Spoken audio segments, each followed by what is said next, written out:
The profit motive, which drove Futzy to accomplish so much, may bring out the evil as well as the good. Hello?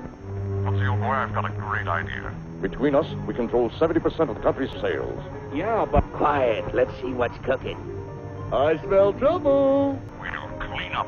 Terrific. We'll make millions. Millions. Go. Quiet. Okay, Sam. It's a deal. You'll be sorry.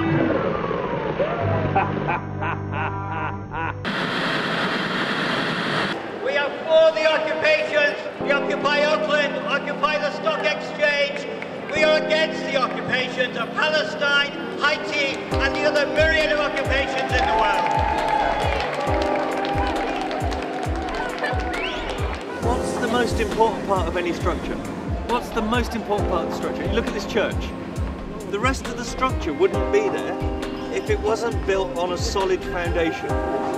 The most important part of any structure is the foundation. And if the foundation of a structure gets up and walks away, the rest will have the choice of either following or crumbling.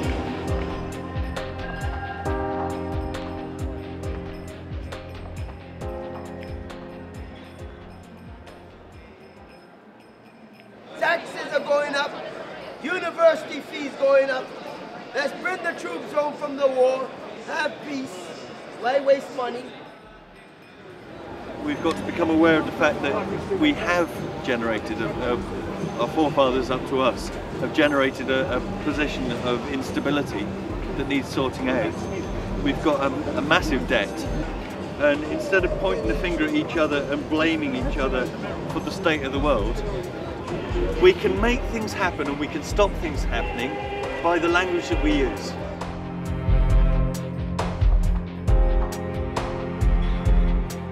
They should see what's happening. You know, there are people who can't leave their houses because their mobility allowance has been cut. There are people who cannot afford legal representation. For me, these are important rights of human beings who live in a democratic society.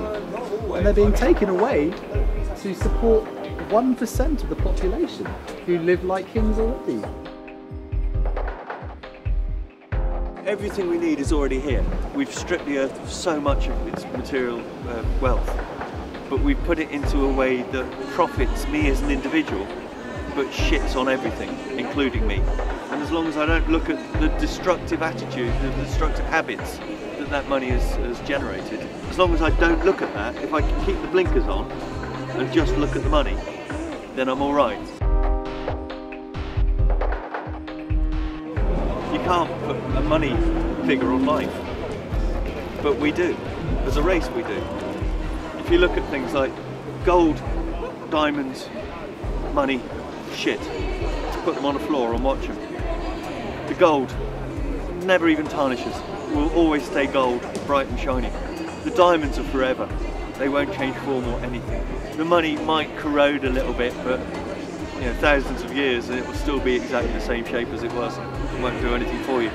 Now the shit, that will turn into soil, and leaves or seeds and things will blow into it, and they'll germinate and they'll spring up from it. And you'll notice that life will come out of shit, but it won't come out of money, and it won't come out of gold, and it won't come out of diamonds. So only one of those things is vital or viable, and that's the shit.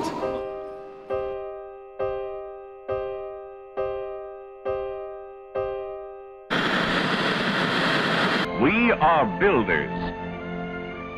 Builders of new freedoms and more power for a new age. We stand on the edge of that new age even now. And the pioneering spirit, flowering in the air of freedom, will dream and build new ways to put electric power to work.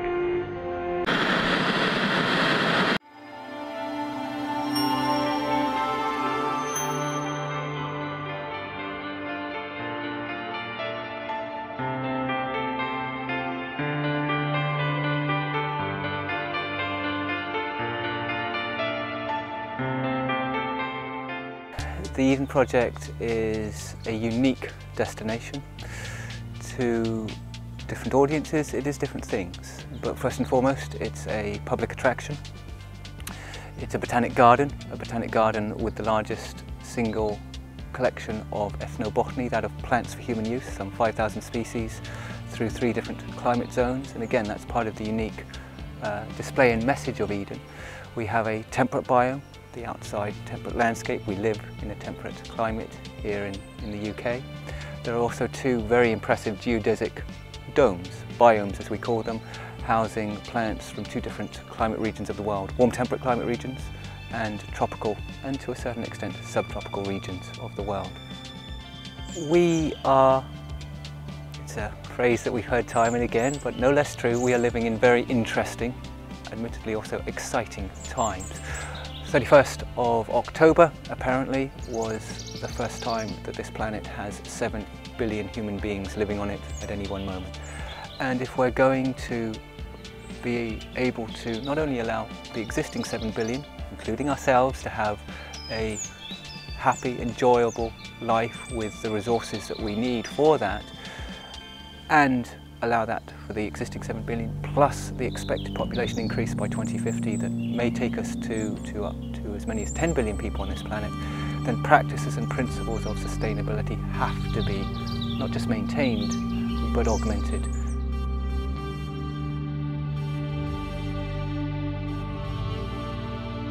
One of the perhaps more important elements for us is harvestable rainwater. The core building, our Education Resource Centre, both covered biomes, have very large surface areas and we use them for rainwater harvesting, rainwater catchment. Some of that rainwater is stored, cleaned, and we then use it site-wide for various purposes. A project that we hope will be starting to come online early next year. It is indeed a geothermal project. Geothermal is not a new technology. Indeed, in some parts of the world, it doesn't involve drilling at all. It involves walking to the place and there is the hot water bubbling to the surface, and Iceland is a classic example for that. We are at the extremes, end of the line, so to speak, of energy transfer, energy production in this country. So if this county, through wave energy, wind power, now geothermal, can become both a leader and also an exemplar of what is possible to generate, that will be very favourable and very exciting. The message has to be at, I think, all 3 standard levels of local, national and international, and recognising that we don't all have to pursue goals individually. Often sharing resources, sharing ideas is not just exciting and helpful, but very pleasant.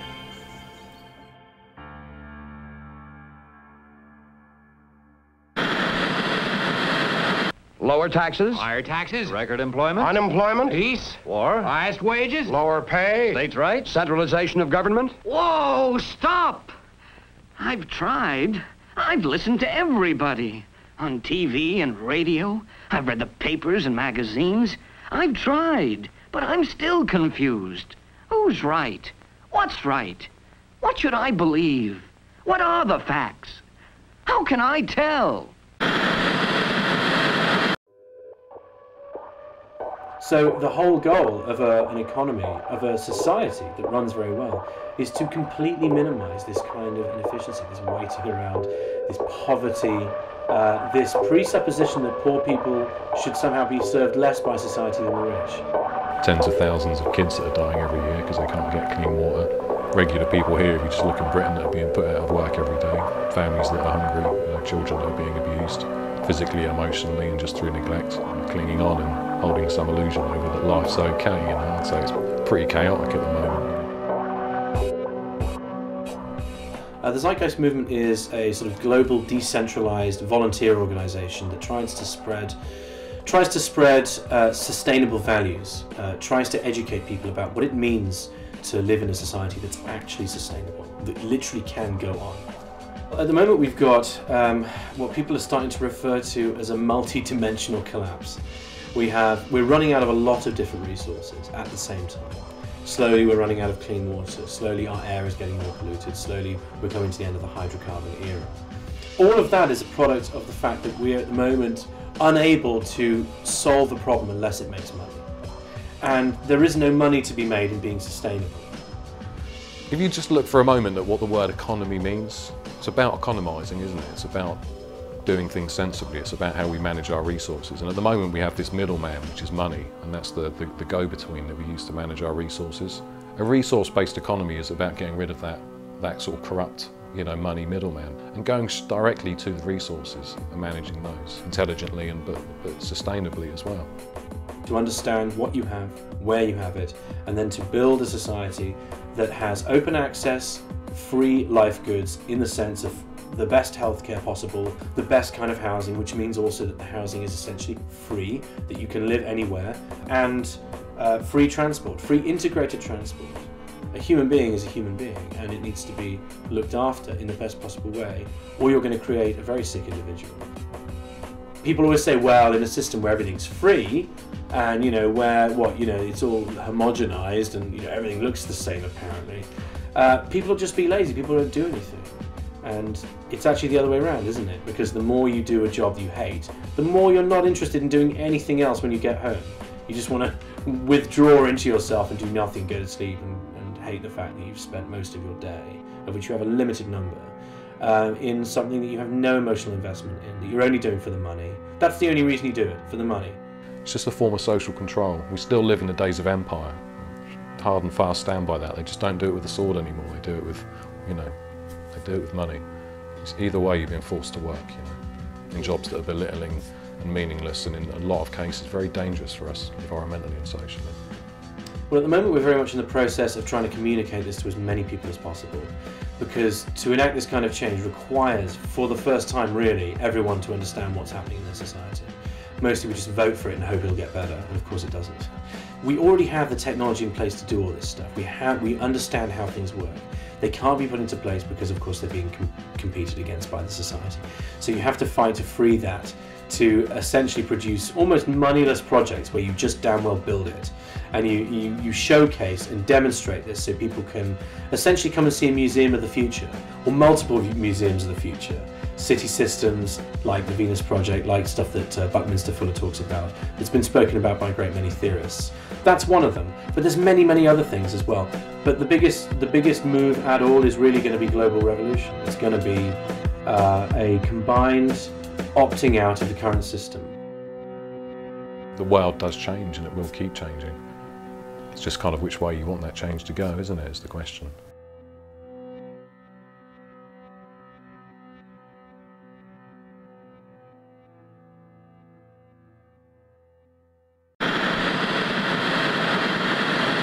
Well, you said something about why worry now.